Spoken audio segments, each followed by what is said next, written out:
Hello, good afternoon, everyone. My name is Donna Benton, and I want to welcome you all to our uh, today's webinar from the Center for Advancing Family Caregivers, Financial and Workplace Security. The goal of our center is to really advance the capacity of the Aging Network and all partner organizations so that we can support and address family, kinship, and tribal caregivers financial and workplace security, which come with a lot of challenges. And we want to develop a multifaceted learning collaborative that will help organize and assess and provide information about policies and opportunities that can help caregivers, family caregivers with financial and workplace security. Today's webinar is featuring the Milken Institute, and we're going to be looking at the state of caregiving in the workplace. Next slide, please. This is just to acknowledge who our funders are. We're being funded and supported through the Administration for Community Living. And we also want to give you some other housekeeping things. You're able to ask questions in our Q&A. So look at the bottom of your screen, and that's where you'll see Q&A, and we will be answering questions. We will also be leaving time at the end for questions and Q&A to our panelists.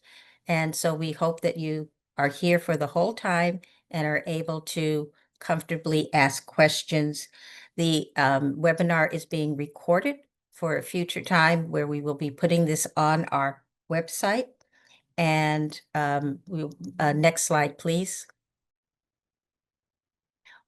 So for now, so that I don't take up too much of our speaker's time, I would like to introduce Priyanka Shah, who's the Associate Director for the Future of Aging, and Diane Tai, who's the Managing Director of the Future of Aging at the Milken Institute. We're really going to be looking at the insights from their recently released Milken Environmental Scan of Caregivers in the Workplace.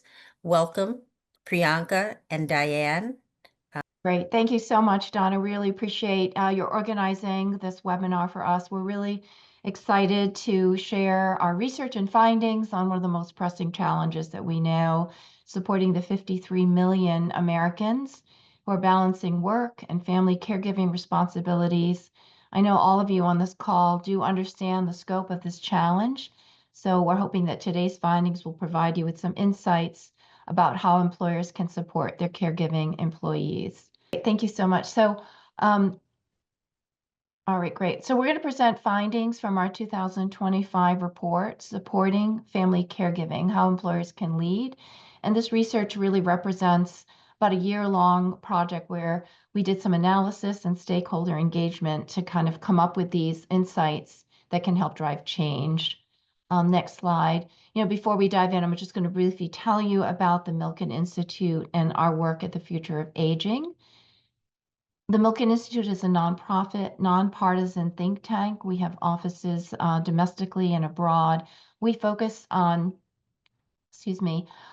really on advancing innovative economic and policy solutions to improve lives around the world. And then specifically about our Future of Aging, the group that I lead and where Priyanka is leading our work on caregivers in the workplace. We advance healthy longevity and financial security for all through research convenings, multi-sector partnerships, and the elevation of high-impact policies and practices. And I want to emphasize the for all. It's really important because we really take a life force perspective to aging. Next slide. So this is our January 2025 report where we're really addressing the reality of the 53 million Americans who are providing unpaid care to loved ones, 61% of them who are holding paid jobs. Family caregiving impacts financial stability, career progression, and overall well-being. And I want to mention that this project was made possible with our seed funder, Edward Jones, along with partners Genentech, Wealthy, Johns Hopkins Business of Health Initiative, and the U.S. News and World Report, who all share our commitment to supporting family caregiving. Our work is really building on the national strategy for supporting family caregivers that came out in the fall of 2022. It identified 350 federal government actions, along with over 150 actions that could be adopted by states, local governments, and the private sector. We homed in on the employer sector to really look at the critical role that they have in supporting family caregiving in the workplace, and then really put together what we saw as a unique contribution to the field, which are the first consensus-based recommendations relating to how employers can support family caregiving. So we're going to talk about how our findings really led to this roadmap memorialized in this report that identified the policies, practices, and benefits that are important as well as feasible to implement. I'm now going to turn to Priyanka to share our methodology and the whole impact that caregiving is having on employers. Hi, everyone. So I'm going to start by sharing our research approach because the methodology is really what gives these insights their credibility. Last year, we conducted a rigorous four-step process in partnership with the Hopkins Business of Health Initiative. We started with a literature review and consultations with subject matter experts, including Donna, to understand the current landscape. We then used the Delphi method, a research technique that builds consensus among experts, and surveyed participants across three critical stakeholder groups: former and current family caregivers, medium to large-sized employers, and caregiving researchers and advocates who bring policy and programmatic expertise. This gave us a 360-degree view of the challenges and solutions.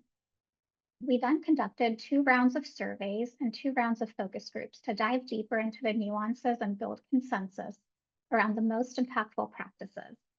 Finally, we partnered with US News and World Report to create recognition for employers who are leading in this space by launching the inaugural Best Companies to Work For, supporting family caregiving list alongside our research.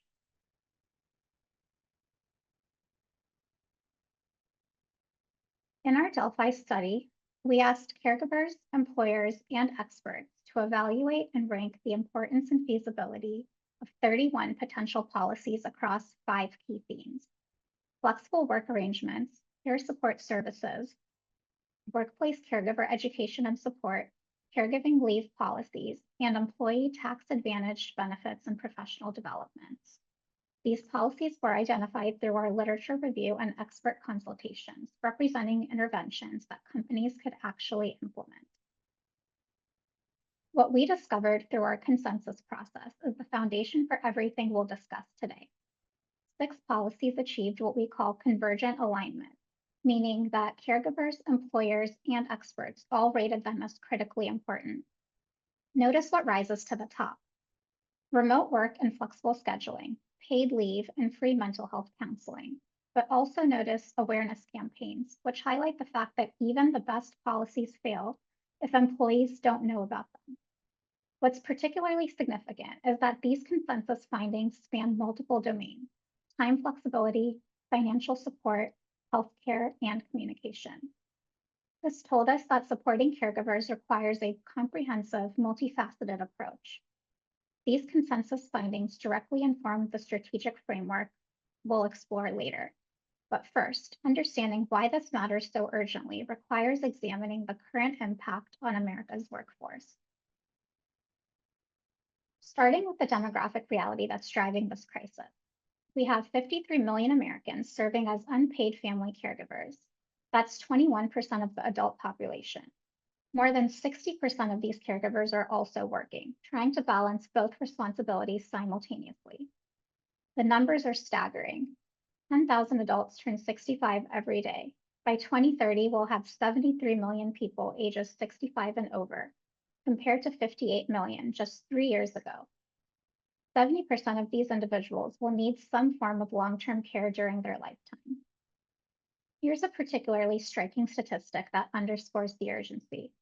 For the first time in US history, the number of working adults providing care to an older adult, 23 million, has surpassed the number providing care to preschool-aged children at 21 million. This represents a fundamental shift in American caregiving. And here's the policy reality that makes this even more challenging. The US remains the only industrialized country in the world without a national policy guaranteeing paid family leave. This means that employers are essentially on the front lines of addressing our caregiving crisis. This quote from one of our caregiver participants captures the emotional complexity and workplace stigma that elder care providers face. They're managing grief, role reversal, and complex systems while trying to maintain their professional responsibilities. The impact on work performance and career continuity is profound. 70% of caregivers report difficulties at work, resulting in missed promotions, reduced hours, or even leaving their jobs entirely. The Rosalind Carter Institute found that nearly 33% of workers have voluntarily left a position because of caregiving responsibilities. Why are they leaving? Well, 53% struggle to find affordable paid help, 44% can't find quality assistance, and 40% face challenges in meeting work demands. But here's the stark reality of the gender inequity impact. In 2023 alone, 1.9 million women aged 55 and older were driven out of the labor force because of family caregiving obligations. That figure is 7 times higher than the 270,000 men in the same age group. The equity implications are even more concerning for women of color who face compounded challenges. They're 67% more likely to reduce work hours and 45% more likely to turn down promotions due to caregiving responsibilities. The financial impact is staggering and often invisible to employers. Caregivers incur an average of $7,242 annually in out-of-pocket expenses, and these costs skyrocket for those caring for individuals with dementia, ranging from $9,000 to $12,000 annually. But the real shock is the long-term financial devastation. It's estimated that women providing unpaid care face a lifetime economic loss of approximately $295,000 based on inflation-adjusted figures. This translates to female caregivers having 25% less in retirement savings by age 65. To put this in perspective, family caregivers provided an estimated $600 billion in unpaid care annually as of 2021. Furthermore, research indicates that 1 in 4 caregivers have less than $1,000 in savings and investments compared to 1 in 7 non-caregivers. New findings reveal that nearly 64% of women in the sandwich generation, those caring for both children and aging parents, have seen their ability to save for long-term financial goals adversely affected by caregiving responsibilities. Geographic equity matters too. Rural caregivers spend 40% more on transportation to access care services. This financial stress doesn't stay at home, it follows employees to work, impacting their focus, decision-making, and ultimately their productivity. 84% of caregivers report that caregiving significantly impacts their stress levels. This heightened stress leads to measurably poor health outcomes, including elevated rates of anxiety, depression, and chronic conditions, such as heart disease and diabetes. Data from the CDC show that 20.4% of caregivers rate their health as fair or poor, nearly double the rate of non-caregivers. This health crisis has direct implications for employers. Family caregivers incur 8% higher medical costs, totaling $13.4 billion annually, and their overall health outcomes are 26% worse than those of the general population. It's a vicious cycle.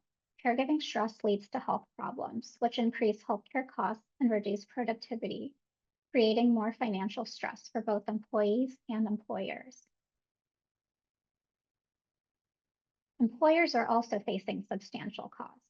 The estimated annual loss to companies due to decreased productivity, absenteeism, and employee turnover reaches $33 billion. Consider the replacement cost alone. Replacing a worker can cost between 6 and 9 months of an employee's salary. When you multiply that by the 33% of workers who have left positions due to caregiving responsibilities, the numbers become staggering. But it's not just turnover costs. Employers face higher healthcare premiums due to caregiver health issues, reduced talent pools as experienced workers leave the workforce, and the loss of institutional knowledge when seasoned employees can no longer maintain their professional commitments due to caregiving demands.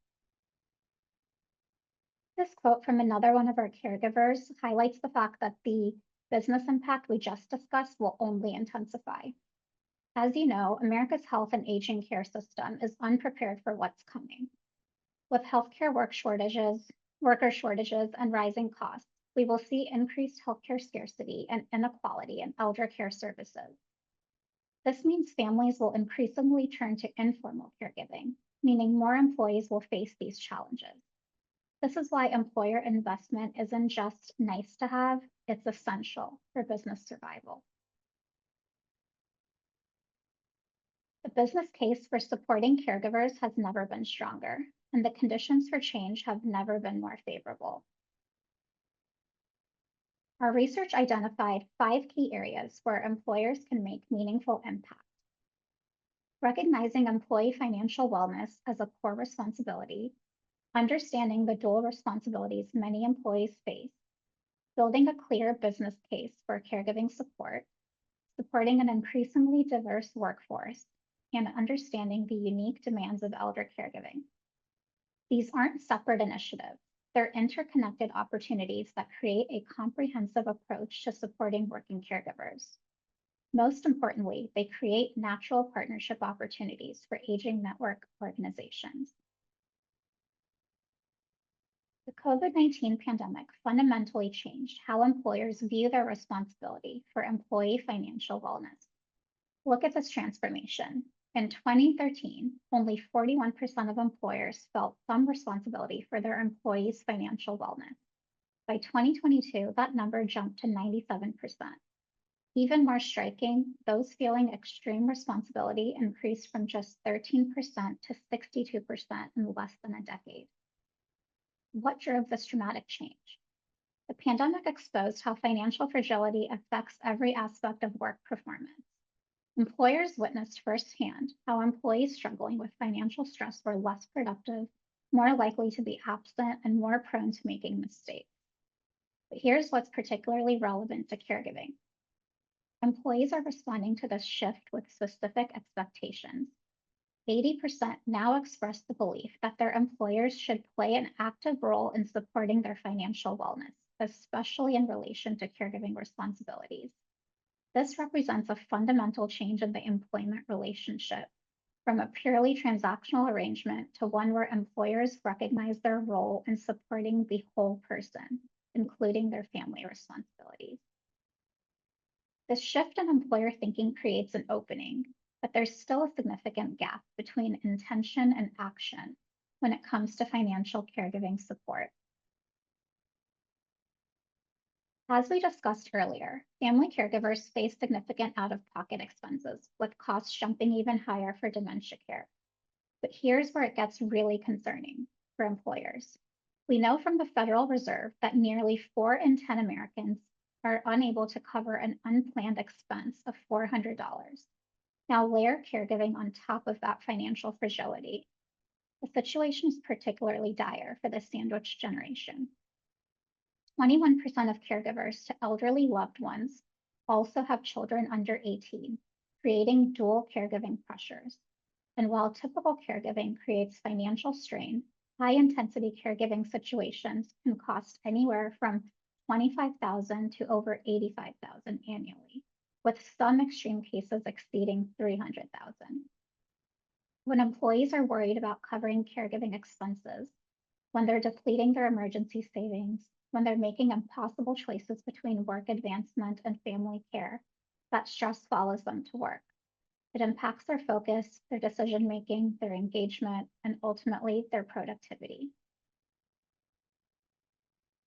An example of how forward-thinking companies are addressing financial caregiving stress is Delta Airlines Emergency Savings Account program in partnership with Operation Hope and Fidelity Investments, which goes far beyond just offering a savings account.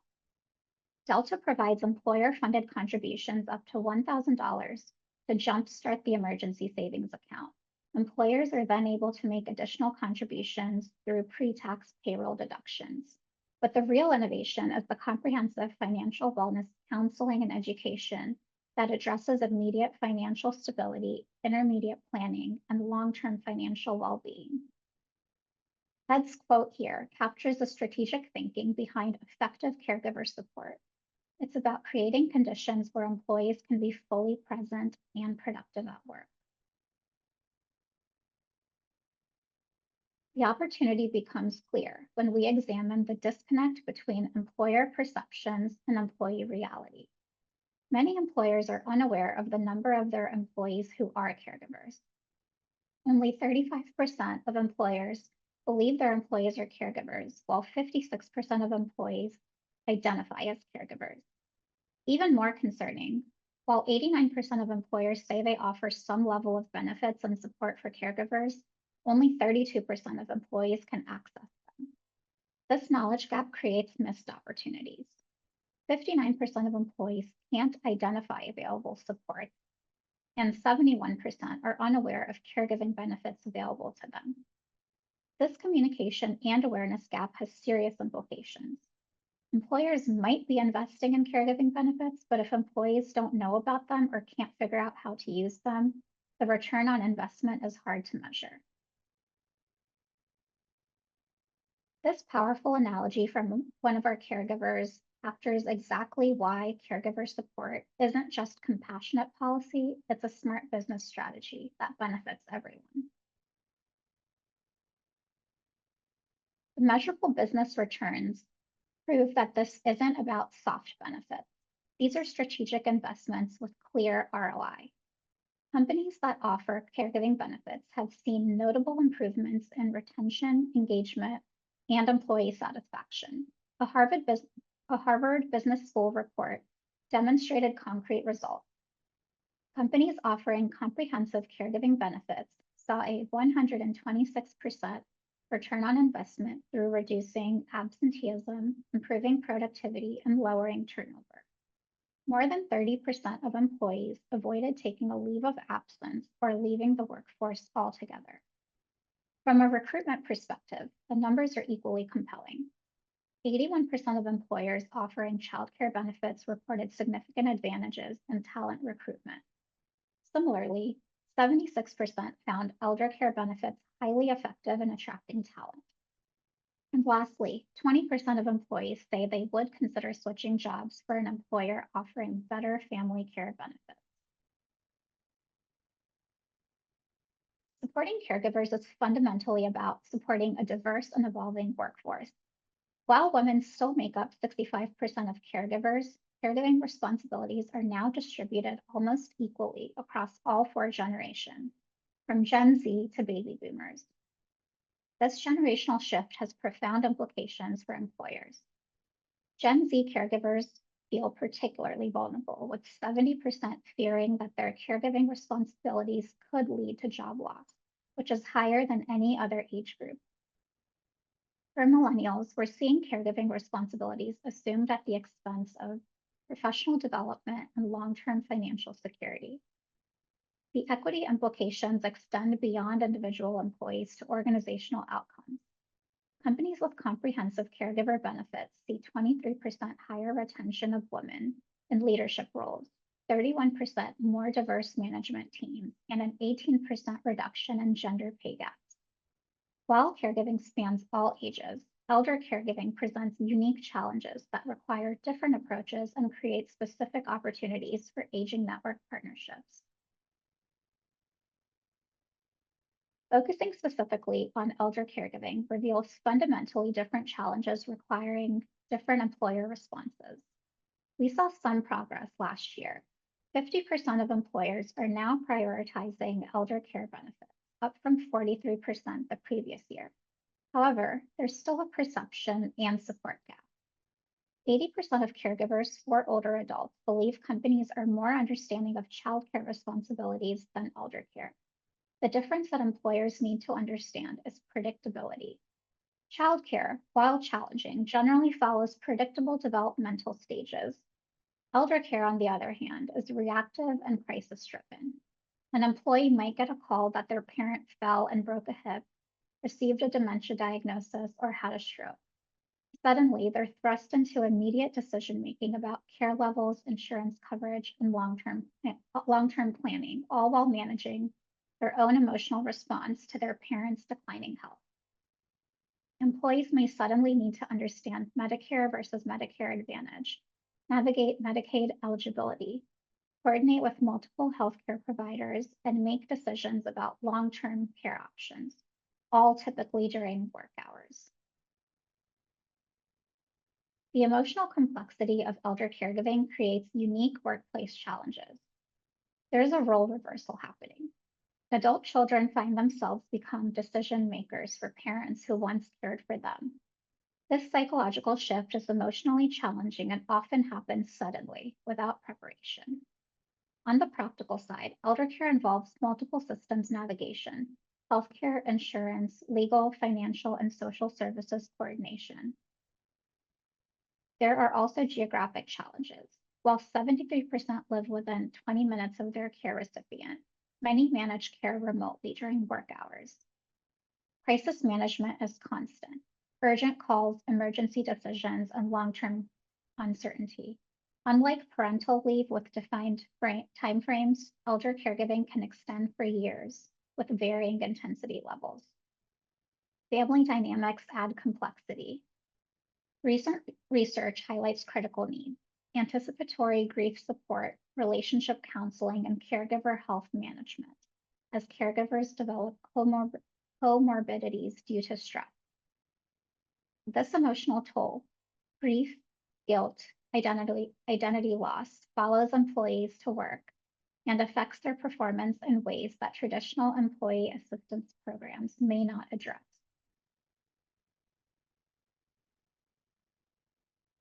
Salesforce offers an innovative benefit for elder caregiving demand, an end-of-life doula program providing up to $2,000 per end-of-life circumstance to help employees and their family members access professional support during the process of saying goodbye to a loved one. Salesforce mirrors their birth doula benefit with end-of-life support, recognizing that employees need professional guidance throughout the full spectrum of life transition. By offering this support, Salesforce acknowledges that employees facing loss need more than bereavement leave. They need professional guidance to navigate one of life's most difficult transitions while also maintaining their professional responsibilities. Understanding these challenges brings us to the heart of our research, identifying specific actionable strategies that employers can implement to support their caregiving workforce. This insight from one of our caregivers captures why one-size-fits-all approaches don't work for caregiver support. Employees need different types of assistance as their caregiving situations evolve. Time and financial support create breathing room, but caregivers also need guidance to navigate complex systems. I'm now going to turn it back to Diane, who will walk us through the 6 strategic areas for employer action. Thanks, Priyanka. I'm trying to turn my camera on. For some reason, it's not working. There it is. Okay, great. Thank you so much. If you can go to the next slide. So our research really identified 6 core opportunities for employer action that, when implemented, create a support system for employee caregivers. And so we're going to walk through each of these. Our findings are indicative of this complexity of caregiving and how it really does need a wide range of support. I see that my camera's not on. I'm sorry. I don't think, okay, it's weird. All right, I'm just going to keep going. So if you could go, okay, so the flexible work arrangements, I think one of the most critical findings we had was the need for flexible work arrangements that really go beyond just remote work. Our research revealed that 95% of caregivers prioritize flexibility. Really controlling when they work matters more than where they work. This insight led us to discover 2 key components that caregivers need. First is something called windowed work, breaking the workday into discrete time blocks that can be arranged around caregiving activities. And the second is something called phasing in and out, the ability to scale work intensity up or down as caregiving demands change. I think one caregiver that we spoke to described it perfectly, which is that caregiving time is intense, but it comes and goes. Flexibility is needed to phase in and out of one's caregiving responsibilities. So, what does this look like in practice? A compressed work week that creates longer blocks of time for caregiving, adjustable start and end times that adapt to, say, medical appointments and care schedules. You might have job sharing arrangements during high intensity caregiving periods or part time options when someone needs intensive care. And of course, remote work options where there's location flexibility is something that's also essential. I think the key insight here is that understanding that caregiving isn't constant, it has different rhythms and cycles, ups and downs, and the most effective work policies recognize this reality and will adapt accordingly. On the next slide, we're going to just talk through the desire for what we heard as distinct paid leave possibilities and policies. So the numbers tell the story. 95% of workers want paid leave, but 75% of private sector employees have just simply don't have access to that. So that forces caregivers to have this impossible choice. Do they use their vacation or sick days or personal days for caregiving? That leaves them no time for their own recovery, which we know from everything that Priyanka talked about in terms of health impacts, stress, and need for respite to be really important. So a paid leave policy goes beyond FMLA, the Family Medical and Leave Act, by actually providing some type of compensation, not just job protection. It would cover smaller companies that FMLA doesn't reach, and it would operate as a separate category, like bereavement leave, so it doesn't count against PTO or vacation time. It can include progressive scaling, offering higher wage replacement for lower earners to ensure equity. So an example might be 4 to 6 weeks of paid leave when a parent needs, say, cancer treatment or recovery after a stroke. Companies could start with a pilot program to assess impact and usage patterns and then scale up or down based on results. And this really would directly address some of the core problems where caregivers might be depleting their personal time. It recognizes the dynamic nature of family caregiving, and it also addresses how the current system leaves employees exhausted with no time for their own recovery. The next area that came through, a third strategy, really addresses the critical need that caregivers are really drowning in a sea of unknowns, so much knowledge gaps. They're struggling without any guidance on financial planning or legal requirements. There's Medicare and Medicaid navigation, the need for community resources, understanding really what their rights are as employees. This knowledge gap is so strong that employees are spending work hours researching all of this type of caregiving information, or they're doing it in their evening and just depleting time to rest. The solution is the need for comprehensive workplace education and support. It may start with educational workshops covering caregiving rights, available options, and employer benefits that many employees do not even know exist.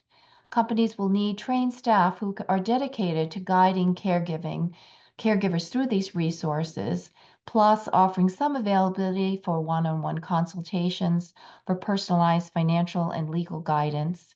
Companies are leveraging existing EAP, the Employee Assistance Programming, that expand their scope to include caregiving support and or creating peer learning groups where caregivers can connect and share their own experiences and strategies. So we see that when employers provide this type of education and support upfront, it reduces the work hour research and can increase employee productivity. Priyanka really did outline so much of the financial strain that that caregivers are experiencing. So our fourth strategy really tackles this financial strain. Employees with company child care benefits save an average of $2,700 annually, while elder care benefits provide about $2,900 in savings. And this is really crucial when you think that 40% of Americans cannot even cover an unexpected $400 expense. And we see that models already exist. Priyanka mentioned the Delta Airlines emergency savings. Other companies like Humana, Whole Foods, and Starbucks have also adapted these emergency savings accounts. And the Secure Act 2.0 of 2022 now allows pension-like emergency savings accounts to be integrated within 401k plans. So it makes it easier for employers to implement. There are other support possibilities. They might include caregiving vouchers that employees can use for in-home care, for respite services, or child care or elder care when emergencies arise. There are these employer-matched emergency savings accounts, which we already covered. We also see some companies offering on-site childcare. There may be also care subsidies for backup care, respite care, and professional agencies when regular arrangements might fall through. And companies can just scale these benefits based on size, where a larger company might be able to offer that $1,000 type of emergency savings account, while a smaller company might start with a more modest voucher program. The whole key is just recognizing that even small financial supports can help prevent major workforce disruptions when a caregiving crisis hits. We also see there are a number of technology solutions to streamline caregiving support. There are digital platforms like Care.com, CareLoop, Home Thrive, and Wealthy that combine technology support with human expertise. These platforms offer tailored concierge-like services where their experts can customize solutions for each family's unique challenges. The platforms provide digital tools for appointment tracking, medication management, or care coordination. They can connect caregivers with support networks of others who are on similar type of care journeys. They also provide proactive planning to help families prepare for future care needs and transitions before they might hit. So these solutions are known to reduce the time employees spend researching care options during work and can be helpful whether they're supporting an hourly worker or an executive. Now, these implementations require attention to privacy concerns, helping employees self-identify as caregivers, but they're also scalable investment models for companies of all sizes. The next slide, really our final and sixth strategy to foster a supportive company culture. And this is where kind of all the solutions we've discussed come together. Really, culture change starts with leadership modeling their own vulnerability, their own open communication about their caregiving challenges. It requires manager training for caregiver support. Creating support groups for employee caregivers, recognizing caregiving is really a natural part of work life, not an experience that should be hidden. And we've seen that when there is a supportive culture that's combined with the right types of policies and resources, employers can create an environment where caregivers don't have to choose between their families and their careers. Now, this next quote is from the Chief of Staff, Emily Dickens, at the Society of Human Resource Management, or SHRM. I think it really emphasizes what we've seen in our research, the whole role, the criticality of leadership modeling. So when you've got executives and managers being transparent about their own caregiving experiences, it really allows employees to feel safe about their own needs without fear of repercussions or career challenges. Our report also touched upon some policy innovation and current legislation, really trying to examine the broader landscape It reveals the challenges and opportunities for employer action. There's tremendous support for caregiving initiative. It's bipartisan. It's an urgent priority. 82% want federal paid leave. 76% of Americans see caregiving as an urgent priority.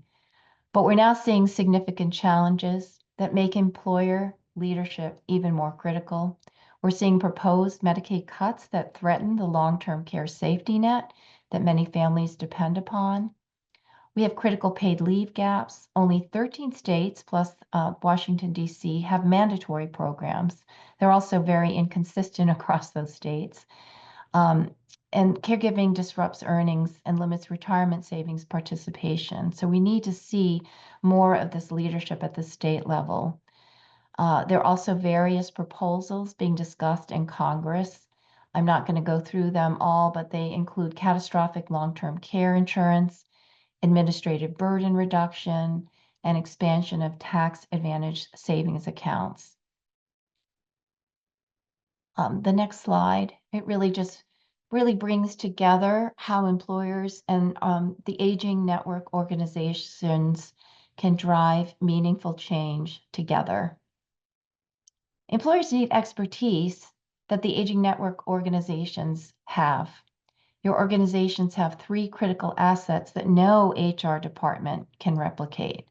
1, the deep expertise in navigating Medicare, Medicaid, and long-term care systems.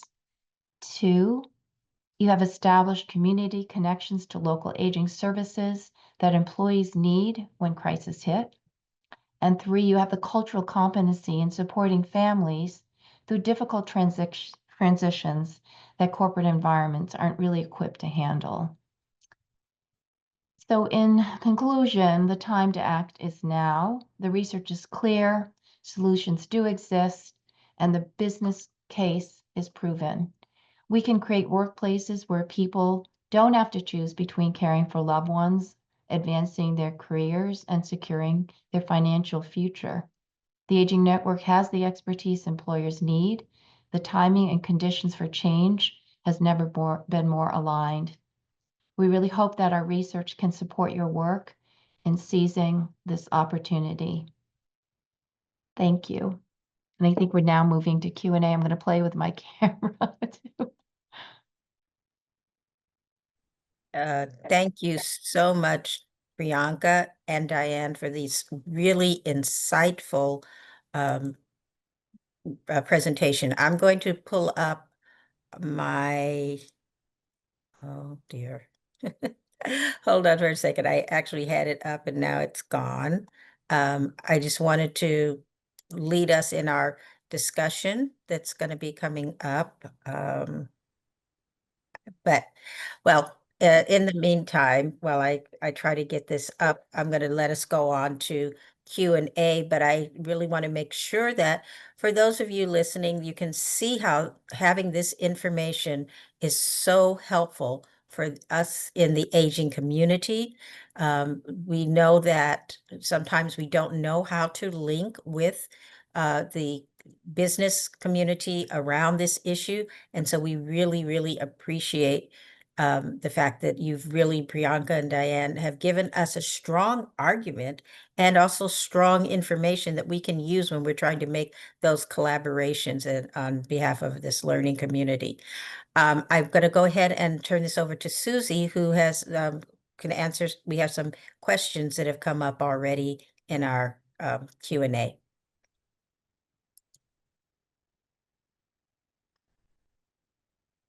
Which we can't hear you, Susie, right now. Oops. Sorry about that. Thank you so much to Diane and Priyanka. It was really nice to see the presentation of the report, which I've, been reading so much, and hearing your insights really reiterates how important this topic is. I'm going to first ask one question using, let me see. Okay, so here's the first question. Employers often face limitations in collecting information about employees' caregiving responsibilities, particularly during the recruitment process. How would you advise companies to address this information gap? That's really a challenge. I I don't know what the legal, you can ask, age and other things during the recruitment process. I have not actually seen anything around whether you can ask people about whether they have children or elder caregiving responsibilities. I would guess that that might be, information that may be off limits in the recruitment process. I think though, like we covered in terms of the executive and kind of leadership modeling, being open about caregiving, their own experiences. It may come up as you discuss some of the caregiving benefits that the employers might offer. I know that's not exactly addressing that information gap, but it's a really good question. And if I can jump in here, Yeah. it's not necessarily related to the recruitment process, but we have had employers mention that they do workforce surveys once people are already on board to really understand what their employees' actual needs are. And some go as far as including that caregiver language as part of their onboarding, their benefits enrollment, and their wellness platforms, really to have that education and awareness piece to help people understand that, oh, I'm not just taking my mom to a doctor's appointment, I am a caregiver. And I can utilize these benefits and support.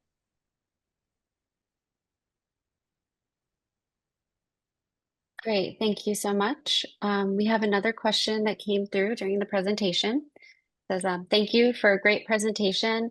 I'm curious if you know if other companies besides Delta are supporting initiating emergency funds programs. How widespread is this, and do you think other employers might be motivated to build such programs? Yeah, so I think I mentioned Humana, Whole Foods, and Starbucks as examples. So I don't know if the question came in before that. It's not, our part of what we like to do at the Milken Institute is elevate these best practices by companies so that it's more widely known that these exist, and then show some type of way to do that by, in the report, we actually show the details of the different partnership through, flow chart and all, which we didn't get into in the presentation. But knowing the folks, I sat with some of the folks from Amazon too, who I think was looking at that. I think they would be very open to sharing, and also Operation Hope with John Hope Bryant, who put this program together for Delta. I would imagine he'd be, willing to talk with companies that might be interested in doing this. Frank, I don't know if you have anything else to add.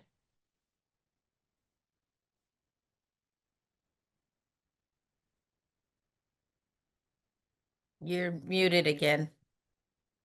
Oh, sorry. Sorry, No, I don't Donna. have anything to add. Donna, this one might be better suited for you, but we have a question of, is there a legal definition of caregiver? And if so, what is that definition? So legal definition, the definition for caregiver or family caregiver tends to be more policy related or whatever program is defining caregiving. But there are probably legal definitions when it comes to paid family leave policies. There would be something in statute that will define what is a caregiver. So it's going to, and there are like sometimes it'll only list certain relationships like, oh, it has to be a parent or grandparent. Others are more broad and have it as somebody who you choose. So there are different definitions for caregiving, but thanks for that question. So it's very important to know, depending on what program you're using, to understand that definition. But I would say one of the harder things is the self-definition of being a family caregiver, because most people don't use the term caregiver or even care partner, but instead you'll say, hey, that's my mother, that's my father, that's my sibling. So that's usually the definition, but we have to learn to begin to be a caregiver and we are still a parent or some other loved one. if I might add, I think this is where there's such an opportunity for us as a field to work together. I finally got a chance to, and hope most of you will be able to do this as well, to watch the new caregiving documentary, which is with Bradley Cooper as one of the executive producers. And in the opening, he just goes on and on about his relationship with his dad and how he takes care of him for 8 months after his father was diagnosed with cancer. And then he says, I didn't even know what a caregiver was. I'd never heard that and realized through this experience that that's what I was doing. And so that was his motivation to do this film, which I think is quite timely. And when you have celebrities like Bradley Cooper, we had Patrick Dempsey, the actor from Grey's Anatomy, at our Milken Institute global conference in May, talking about his experience as a caregiver for his mom. I mean, it's just getting the time is now. So we're just excited about all the recognition that people can start thinking about, gee, am I a caregiver? Thank you so much. And someone in the chat had also shared a definition from the national strategy. I put that in the chat so everyone could see it. We do have 3 more questions, and I'd like to get through these before the time goes. So we have another woman. Thank you for a great presentation and the report. I am a lead for the Working Caregiver Initiative at the Canadian Centre for Caregiving Excellence. One thing we've been trying to quantify are the skills that caregivers bring to the workplace, have that they've developed through the caregiving process. Is this something that your report looked at all, or have you considered working on? So the short answer is no, our report did not go through this, but I will tell you that one of the exciting things that has come up, because we've had a number of follow-on, whether it be conversations at our global conference, we had a whole 90 minutes dedicated to caregiving, that this very recommendation came up in terms of what are the skills? I mean, if you're a caregiver who's also working, you are developing unbelievable skills that you should be proudly displaying on your LinkedIn profile, and that you would want a situation where employers are seeking out folks who've had that caregiving experience. So how do we create that shift so that it becomes something we proudly wear as opposed to hide in the workplace? I think that's an opportunity. And in fact, we talked to one potential sponsor I did just last week who wants us to kind of figure out how we could lead in this work. So that's a wonderful, I love that you're asking this because it's validation that it is an opportunity for the field. Perfect. And I think we have time for one more question.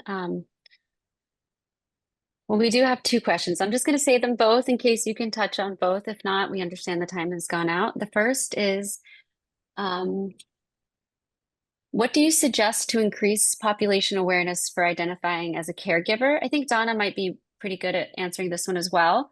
As we all know, it can be hard for individuals to identify as a caregiver. And then the question for Milken afterwards, and then we unfortunately have to close a Q&A, is what suggestions of best practices do you have for small businesses, which often have less financial ability and fewer options to cover staff absences? Diane, I'll let you go on first because I think that's a really excellent question for our to answer. Yeah, this has come up in a couple times, and it's I don't have an easy answer. I mean, we know that most small and even medium-sized companies don't have the ability to just say, okay, you can take time, you can do the workforce flexibility. I think it has to be on a case-by-case basis. As long as there's empathy and compassion and that desire to accommodate that employee, that's the starting point. But in terms of there is no one size fits all recommendation other than just a recognition here that, it is a challenge for the smaller company to have that flexibility. But hopefully we've made the case that investing in that employee does engender incredible loyalty and appreciation and more financial stability for that caregiving employee. Great. Thank you so much.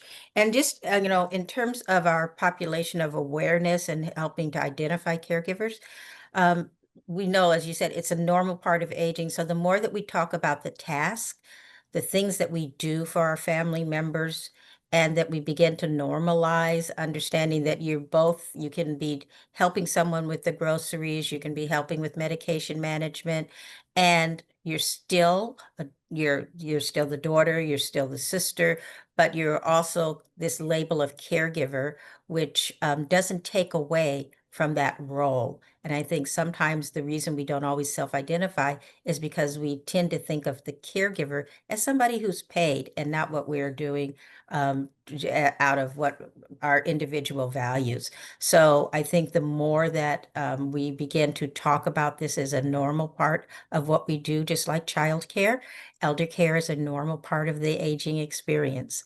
So thank you.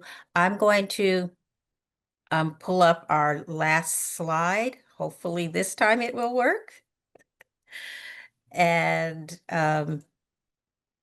here we go. So just let me get the slideshow to work. Great.